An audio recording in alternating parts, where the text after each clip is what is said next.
아니 이게 대기업만 취업 지원해서 이렇게 합격을 말씀 스펙이 또 어마어마하시겠어요? 스펙은 제가 뭐 지방 사립대 출신이고요. 근데 뭐 학점은 한 3.7 정도, 토익은 한 405점 정도입니다.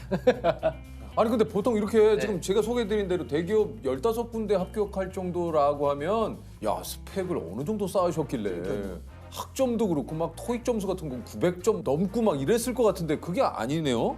그 제가 보면 토익 점수가 얼마큼 넘어야지만 이 회사를 지원할 수 있다라는 기업들도 있거든요. 근데 저는 그런 기업보다는 그냥 선택 사항이 있는 기업들은 성적을 제출을 거의 하지 않았던 것 같습니다. 그냥 그래서 아니 그럼 뭐 자격증이나 이런 게 많으셨나요? 자격증도 한 개 있습니다. 뭐 있습니까? 지금 유통관리사 자격증이라고 제그 한 개 있습니다. 아니 보통 그 취업 저는 준비하시는 뭔가 분들 뭐 자격증도 막 자격증도 막 엄청 많고. 막 3개씩 막 4개씩 막 이렇게 따시는 분들도 굉장히 많은데 그러면 대리님이 가지고 있는 강점은 본인은 뭐라고 생각을 하세요? 강점은 입장할 때부터 보셨잖아요. 이렇게 뭐 입장할 때 문 열고 딱 들어올 때부터 이 뭔가 밝은 표정, 그리고 다른 친구들보다 경험이 되게 많습니다. 그러니까 뭐 대학 시절에 21개 아르바이트를 했었습니다. 야, 그 21개 알바가 뭐 어떤 예를 들면 알바? 제가 마트 안내 도우미 아르바이트를 한 4년 정도 했었고요. 이야. 예, 백화점에 있는 뭐 단기 아르바이트, 그다음에 뭐 임신 출산 박람회부터 시작해서 학원 강사 아르바이트,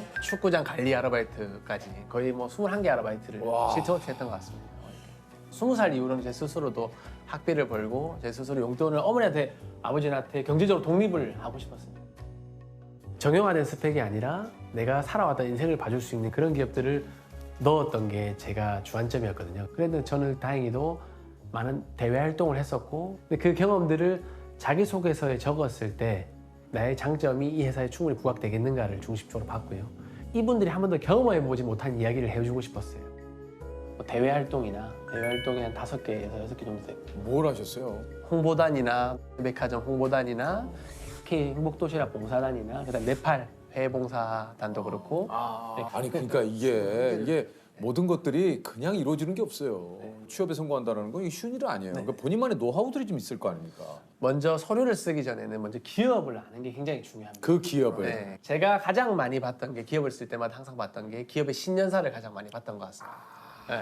신년사가 왜 중요하냐면, 신년사는 이제 올해 한 해 방향입니다. 방향. 그쵸. 이 회사가 이런 방향으로 갈 테다. 우리가 이 방향으로 다 같이 가자를 적어놓은 신년사인데, 그 방향을 우리가 함께 그 배에 탑승을 하려면 그 기업이 어떤 방향으로 가는지를 우리가 알아야 되죠. 그렇지. 기업이 나아갈 방향을 네. 이게 사실 기업의 수장 얘기를 하는 거니까. 보통 기업을 지원하기 전에 어떤 분들께서는 이제 기업 정신, 네. 도전, 혁신 이런 혁신, 뭐 이런 거 많이 리더십. 들어가 있잖아요. 네네. 리더십. 네, 맞죠. 근데 이제 거기는 이제 한 10년이나 12년, 뭐 20년 동안 변하지 않는 인재상도 있거든요. 근데 기업이 지금 상황이 워낙 기민하게 움직여야 되는 기업들이 많고, 그 기업이 달라지고 있거든요. 하는 일들은. 그럼 그 하는 일에 내가 이 회사에서 강점을 어필할 수 있는 게 있어야 되는데, 그게 신년사회는 굉장히 잘 나와 있습니다. 그러네요.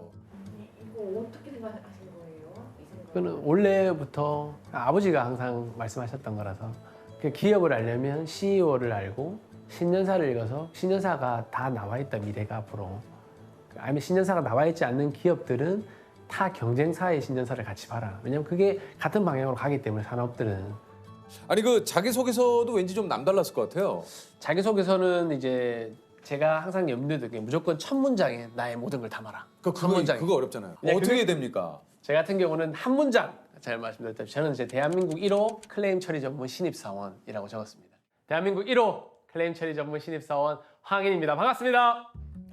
뭔가 진짜 궁금하다. 네, 대한민국 1호. 아 이게 클레임 처리 전문 다른 거보다 클레임 처리 전문. 네. 아, 가장 신입사원들이 어려워하고 가장 영업사원들이 어려워하는 게 클레임이잖아요. 근데 저는 이제 4년 동안 이제 마트 아르바이트를 하면 제가 하루에 최소 1000번의 인사를 하잖아요. 10번의 클레임 처리를 하니까 딱 그 한 문장에 나의 모든 걸 담고 내가 걸어왔던 길을 딱 담을 수 있는 문장이, 아르바이트를 할 때 내가 주는 돈의 크기만큼 나를 결정하지 않았던 것 같아요. 뭐 내가 6,000원짜리 아르바이트라고 난 절대 그런 생각을 안 했거든요. 저는 무조건 가장 잘하는 사람이 되는 거, 그 자리에서. 마트에는 그 담당들이 엄청 많이 들어오거든요. 뭐 CJ나 상이나 서나 총업원이나 모든 담당들이 다 들어오거든요. 그래서 4년 동안 봐왔던 분들이니까 물어보기 훨씬 편하죠, 그분들은.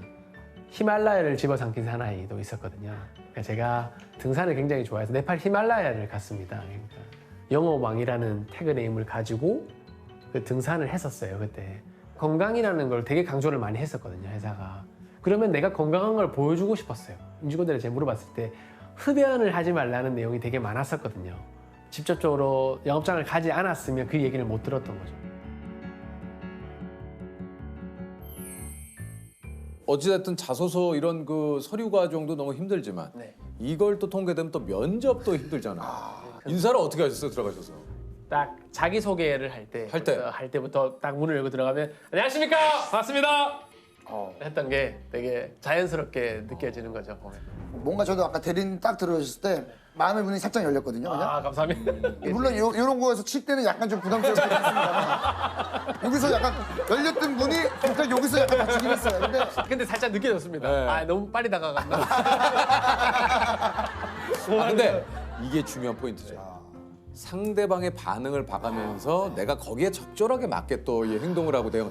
요게 아마 대리님의 노하우일 것 같아요. 시종일관 그냥 에너지 있게 막 안녕하십니까 이걸 또 좋아하는 사람들도 네. 있지만 네. 어떤 사람들 좀 너무 과한데? 네. 그럼 또 거기에 맞게. 이렇게 조용히 이야기하는 이런 게 필요한 거죠. 예. 그게 되면 이게 또 그 압박 면접이라는 것도 있잖아요. 아, 압박 면접은 요즘 트렌드는 또 잘 하지 않는 경우가 있습니다. 그래요? 왜냐하면 예전 같은 경우는 이제 면접관이 면접자를 평가하는 사람이잖아요. 요즘은 면접자가 면접관을 통해서 회사를 바라보는 또 시각을 보거든요. 저도 압박 면접을 당했을 때는 이제 거의 뭐 공경에 거의 밀어 넣는 수준이니까 메시랑 뭐 이게 호날두도 빠져나오지 못합니다. 그런 경우 보면. 그래요? 그럴 때는 이제 질문이 막 그냥 막 계속 이어지는군요. 꼬리에 꼬리를 물면 그때부터 거짓말을 절대 하면 안 된다. 자기가 경험하지 않았던 경험들을 해본 양. 해본 양. 차라리 그때는 잠시 시간 주시면 제가 생각해보고 말씀드려도 되겠습니까? 라고 정중하게 이야기하면 마음이 풀리시거든요. 다시. 그 순간을 모면하고자 내가 하지 않은 뭐 갑자기 막 그냥 내 생각도 전에 입이 네. 막 그렇죠. 내 뇌가 깜짝 놀랄 때 있잖아요. 나도 모르게 입을 막 벌리고 있어서 뇌가 놀랄 때 있거든요. 또 예를 들면 압박 면접은 어떤 질문이 있어요? 예를 들면 압박 면접은 이제 저는 영업직이었으니까 그 당시에 메르스 사태였습니다. 그러니까 병원 안에 있는 제가 매장을 방문해야 되는데 병원에서 통제를 한다 메르스 때문에. 그럴 때는 어떻게 들어가겠느냐? 처음에는 바로 들어갈 수 없다. 그런데 우리 담당하시는 분에게 인간적으로 먼저 다가가겠다. 커피도 이렇게 드린 다음에 이야기를 나누겠다. 했더니 그래도 못 들어간다니까요. 이렇게 하시더라고요. 그럼에도 못 들어가요. 어떻게 하시겠어요? 그 이야기를 해도 이제 그때는 계속적으로 이제 궁지에 모시는 거죠. 꼬리를 문다는 게 뭐 전화를 일단 하면 되지 않겠습니까? 전화를? 좋은 답변이죠. 전화를 먼저. 전화를 먼저 해서 뭐 네. 상황이 이런데 잘 계시느냐, 네. 뭐 괜찮으시냐 네. 안부를 여쭤보고 무리한 영업보다는 예. 사람의 생명이 가장 중요한 거 아니냐. 우리 기업의 이념과 그게 맞지 않느냐. 야. 우리가 와우. 많은 분들의 건강을 위해서 예. 이 회사가 있는데. 이 답변을 했어야 되는데 제가 못했던 것 같습니다. 보니까. 근데 합격하셨잖아요. 합격하셨는데 뭐 그래도 그냥 합격한 게 중요한 거지만 아니 그 저 취업의 시니어도 이렇게 뭐 좀 탈락하는 또 경험이 또 있으실 수 있잖아요. 사실 그게 아까 압박 면접 했던 그 기업에서 떨어졌습니다. 아까 그 질문을 했던. 네네. 못 들어간다니까요. 이런 말을 했을 때 제가 약간 표정이 그때 순간 약간 그래 딱 티가 났던 것 같습니다. 뭔지 알겠어요. KTX 안에서 이제 서울에서 부산을 돌아올 때 느끼잖아요. 이거 실수다 내가. 제가 이분들한테 항상 좋은 인상을 드려야 되니까 제가 평가받는 입장이니까 처음에는 그게. 근데 또 말씀 들어보니까 그런 것 같아요. 네. 저도 지금 이렇게 얘기를 듣고 하니까 뭐 이런 게 있지 않을까요? 근데 막상 내가 면접장에 들어가서 그렇죠, 만약에 그렇죠. 네네. 내가 어떻게 하면 저 면접관의 눈에 띌 수 있을까 고민하고 있는데 갑자기 그렇죠. 팍 들어오면 그러면 그렇죠. 당황하죠. 그러니까 이제 뭔가 제가 만약에 이제 앞으로 면접관으로 들어간다면 조금 이제 면접자 분들은 우리 이제 지원자들은 자존감이 굉장히 높은 분들도 계시고 낮은 분도 계시거든요. 그 순간에 그래요. 진짜 인생의 기회이고 그게 그럴 때 조금은 따뜻한 시선으로 바라봐 주시고 따뜻한 공간을 만들어 주시면 그 친구들이 그동안 준비해왔던 가정들이 있잖아요. 근데 그게 만약에 떨어지면 굉장히 그 가정이 다 무너지는 거고. 상실감이 좀. 그렇죠. 아니 근데 뭐 알바를 이제 네. 그 콜센터도 하시고 나레이터 알바, 뭐 행사 MC도 하시고 네, 예, 뭐 맞습니다. 많은 것들을 좀 하셨네요. 네, 이게 말을 하는 이제 직업이다 보니까 이것들이 나중에 성우 공부하는 데서도 좀 도움이 많이 되겠다. 예, 되겠다는 생각도 들었고 대단하시네. 서비스직 자체가 저한테는 좀 잘 맞았던 것 같아요. 사람들을 만나는. 아니 근데 이제 말씀하신 대로 이제 성우에 도전을 하셔서 한 번에 합격을 하신 건가요?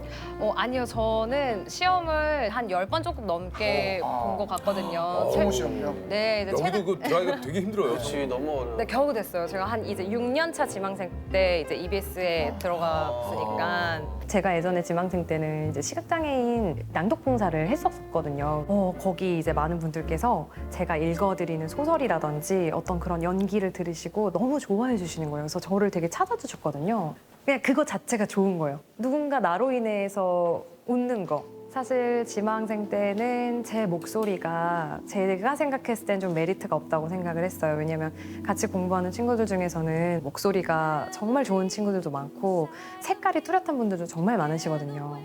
그래서 내 목소리가 너무 평범해서 안 되는 거는 아닐까? 그런 부분이 좀 있었는데 지금에 와서 한편으로는 다행이다라고 느끼는 건 내가 이렇게 성대모사를 잘할 수 있는 것도 이렇게 또렷한 색이 아니라 정말 약간 뭐 애매한 소리일 수도 있지만 한편에 이 소리 저 소리 좀 다양하게 좀 낼 수 있지 않았나 오히려 지금 내 목소리가 지금은 저의 목소리에 너무나도 만족합니다.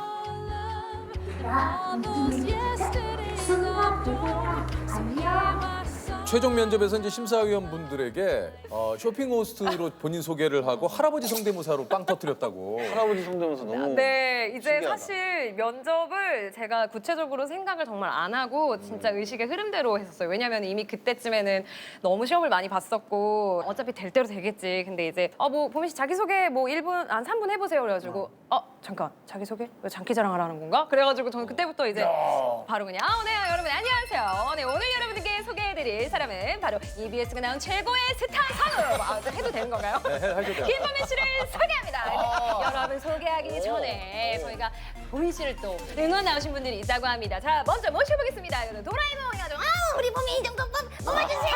한 다음에 이제 아이고 그냥 어떻게 우리 집안에 그냥 이런 복덩이가 하나 어떻게 나왔을까 몰라요. 심사위원 여러분들 우리 보민이 좀 잘 부탁드립니다. 아이고 이거 그냥 이게 지금 직통으로 하신 거잖아요. 네, 이제 그때 했었던 그때 딱. 네.